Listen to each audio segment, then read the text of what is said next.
Adapun spesial di malam nisfu Sya'ban memang ada di sana isyarat dari baginda Nabi tentang kelebihan malam nisfu Sya'ban. Dalam hadis yang diriwayatkan oleh Sayyidina Mu'adz bin Jabal, ini Imam Ibnu Hibban mengatakan hadis sahih, Imam Tabrani mengatakan rijalu thiqat, perawinya adalah orang yang bisa dipercaya. Di situ bahwasanya Nabi SAW qala berkata, innallaha, Allah sesungguhnya yattali'u ala, innallaha tabaraka wa ta'ala, yattali'ullahu tabaraka wa ta'ala, Allah subhanahu wa ta'ala melihat. Setiap saat Nabi melihat, setiap saat Allah melihat hambanya. Akan tapi jika disebut secara khusus berarti ada pandangan khusus. Allah mengetahui semua yang terjadi pada hambanya, dan Allah melihat kita kapanpun dan dimanapun. Akan tapi di saat diulang dengan kalimat khusus dan pesan khusus, berarti di situ ada pandangan yang khusus dari Allah. Yattali'ullahu tabaraka wa ta'ala, Allah melihat ila khalqihi, kepada makhluknya, lailatan nisfi min Sya'ban, di malam nisfu Sya'ban. Jadi Allah melihat khusus kepada hambanya malam nisfu Sya'ban.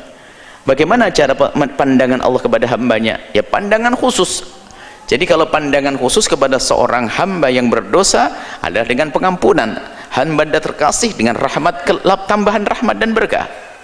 Jika Anda tidak punya dosa berarti dipandang dengan rahmat, ditambah berkah. Kalau punya dosa diampuni.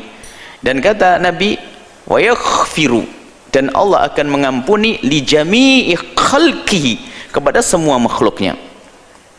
Allah melihat, kemudian setelah itu Allah membagi-bagikan pengampunan di malam nisfu Sya'ban, li jami'i khalqihi, kepada semua makhluknya, illa li musyrikin aw musyahin, kecuali dua orang yang tidak mendapatkan pengampunan dari Allah di malam nisfu Sya'ban, yaitu musyrik, orang yang menyekutukan Allah, kemudian yang kedua dari ahli iman, orang yang musyahin, punya kebencian dan dendam serta permusuhan dengan saudara.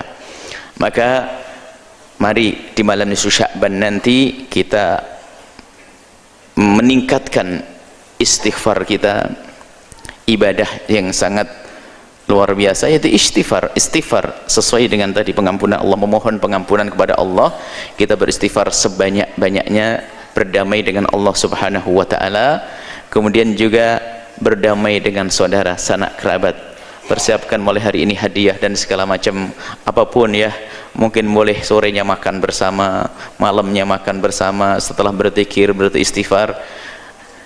Dan pastikan di hari itu, dimulai hari ini, di hari itu kita sudah tidak punya dendam kepada siapapun, tidak punya permusuhan, tidak punya persengketaan dengan siapapun.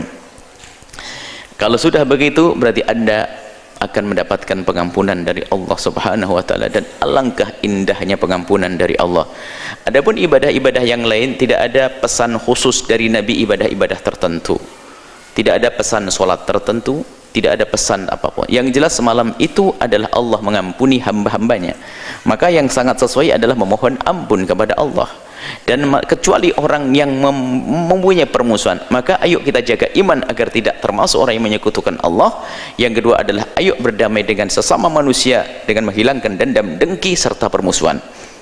Adapun yang ingin melakukan sholat di malam hari itu, di malam sebelumnya pun juga boleh, maka yang ingin melakukan sholat malam itu juga boleh.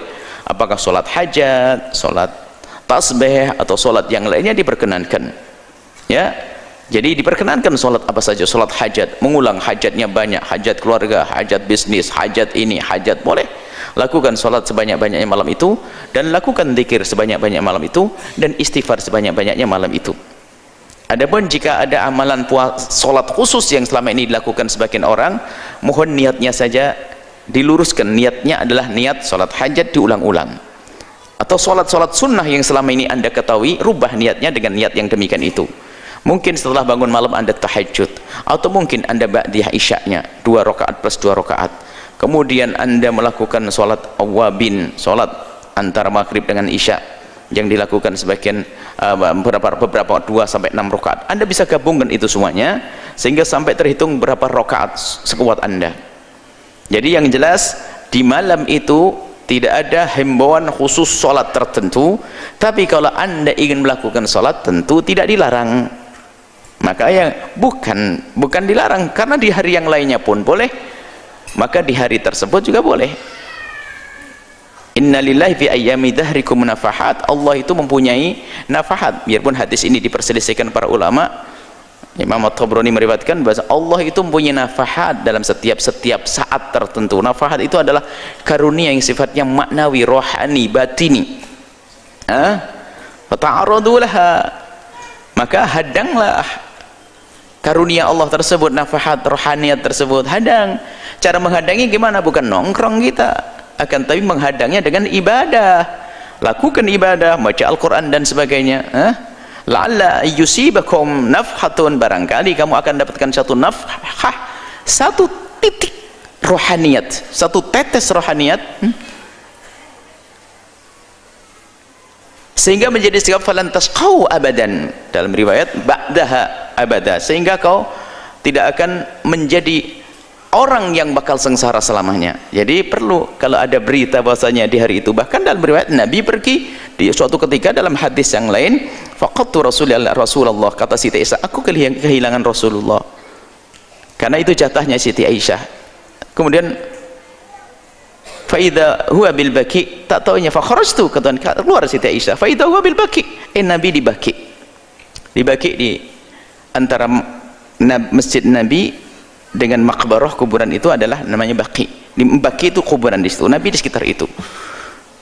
Kemudian Siti Aisyah datang, kemudian ya Rasulullah menegur, kata Aisyah, ya Aisyah, atakhafina ayahifallahu alaika wa rasuluh, apakah kamu kenapa ke sini Aisyah? Apakah kamu takut Allah dan Rasul menyanyiakan kamu? Enggak.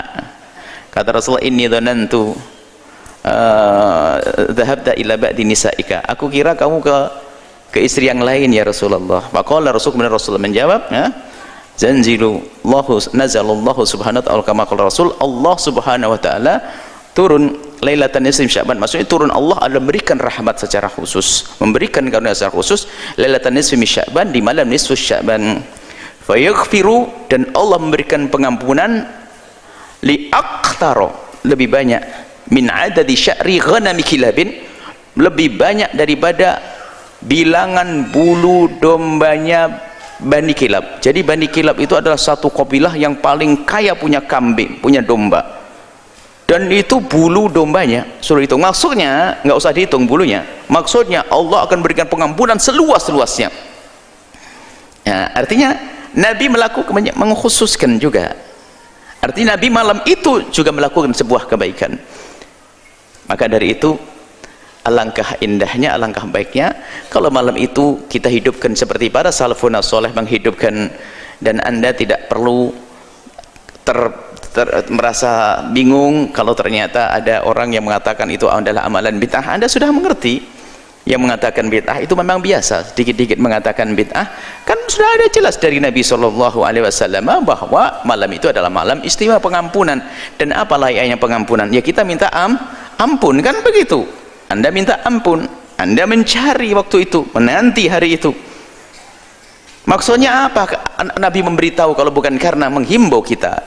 Menghimbau tidak harus berkata bacalah istighfar, enggak. Kalau orang cerdas, Anda akan paham.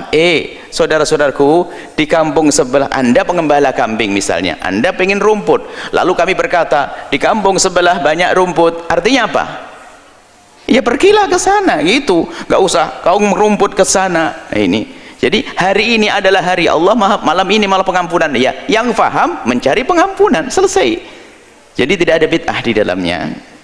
Asalkan yang Anda amalkan adalah amalan-amalan yang diajarkan Nabi SAW seperti istighfar, silaturahim, dan seterusnya. Ini saja insyaallah. Setelah Anda menyaksikan video ini, jangan lupa bersalawat kepada baginda Nabi Muhammad sallallahu alaihi wa alihi wa sahbihi wasallam.